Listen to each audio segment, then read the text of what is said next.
ఈ రోజు మగువా ఓ మగువా సీరియల్ ఎపిసోడ్ లో ఏం జరిగిందో తెలుసుకుందాం. గార్డెన్ లో రవి వాళ్ళమ్మ చాముండి వాళ్ళమ్మ కూర్చొని ఒడియాలు పెడుతూ ఉంటారు. మరొక పక్క రవి బాబేమో పని వాళ్ళందరికీ డబ్బులు ఇస్తా ఉంటాడు. అంతలో బయటికి వెళ్లి వచ్చిన చెంచలమ్మ కేశవ కూడా గార్డెన్ లో కూర్చొని చాముండిని పిలిచి కాఫీ తీసుకురా, తలనొప్పిగా ఉంది అని చెంచలమ్మ చెప్తుంది. నన్నేమైనా పని మనిషి అనుకుంటుందా, వచ్చి రాగానే పని చెప్తుంది అని అనుకుంటూ చాముండి లోపలికి వెళ్తుంది కాఫీ తేవడానికి. వంట రూమ్ లో సింధూర పనిచేస్తా ఉంటది. అంతలో చాముండి వంట రూమ్ లోకి వెళ్లేటప్పటికి సింధూర మెడలో ఉన్న తాళి కనిపిస్తుంది.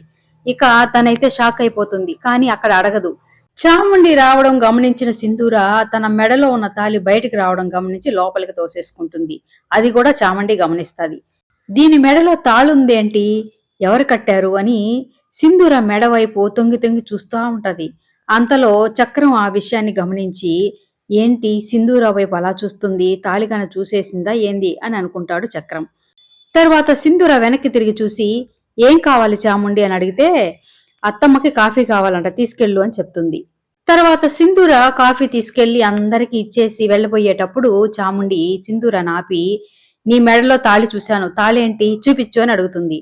తాళి లేదు, ఏమి లేదు, నా మెడలో అలాంటిది ఏమి లేదని తనంటా ఉంటే, అబద్ధం చెప్పకు సింధూర, నేను నీ మెడలో చూశాను, కావాలంటే చూపించు అని అందరి ముందు గట్టిగా అడగతా ఉంటే చెంచలమ్మ కూడా, ఏంటి సింధూర నీ మెడలో తాడుందా అని తను కూడా అడుగుతూ ఉంటుంది. లేదత్తమ్మ, అలాంటిది ఏం లేదనేసి తను తప్పించుకొని వెళ్ళబోతూ ఉంటుంది. కానీ చాముండి అయితే ఒప్పుకోదు. చాముండి వాళ్ళ అమ్మ అయితే అంత గట్టిగా నిలదీసి అడుగుతుందంటే చాముండి నిజంగా చూసుంటుంది. చూపించు, నీ మెడలో తాళి లేకపోతే నీకు ఆ కంగారు బెదురు ఎందుకు, చూపించు అని అడుగుతూ ఉంటుంది. తర్వాత సింధూర మాత్రం చూపించదు, కానీ చాముండిని తన మెడలో తాళిని బయటికి లాగి అందరికీ చూపిస్తుంది. కానీ అది తాళి కాదు, తాయెత్తు. ఎందుకంటే చాముండి సింధూర మెడవైపు తొంగి తొంగి చూసినప్పుడే చక్రంకి డౌట్ వచ్చి తాళి తీసేసి దాని ప్లేసులో తాయెత్తు కట్టుకోమని ఇస్తాడు.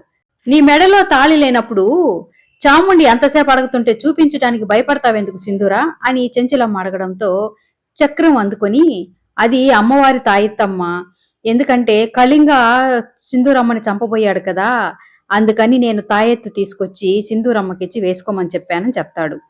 భవతి అట్టిపండ్లు తిని దారిలోనే తొక్కలు వేస్తా ఉంటది. రవిబాబు వాళ్ళ అమ్మ అయితే ఎందుకు తొక్కలు అక్కడేస్తున్నావు అని అడగడంతో, ఇంటి నిండా పనివాళ్లుండారు, చెమ్మతారులే అని తను అక్కడే వేస్తా ఉంటది.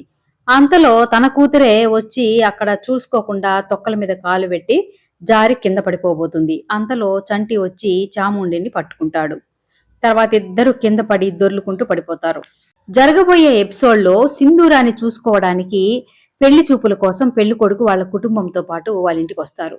పెళ్లి కొడుకు బురదలో కాలు పెట్టడంతో తన షూకంతా బురదైపోతుంది. అది చూసిన చంటి గబగబా వచ్చి షూ కడిగి తుడుస్తా ఉంటాడు. అది చూసి సింధూర బాధపడుతుంది. తర్వాత వాళ్ళు లోపలికొచ్చి కూర్చుంటారు.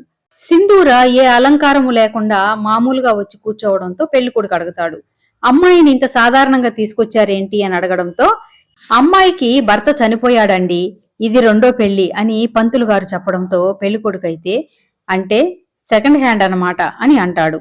చెంచలమ్మ కోపంతో, పెళ్లి చూపులకు వచ్చేటప్పుడు అన్ని విషయాలు కనుక్కొని ఆ తర్వాత కదా రావాలి అని అడుగుతూ ఉంటుంది.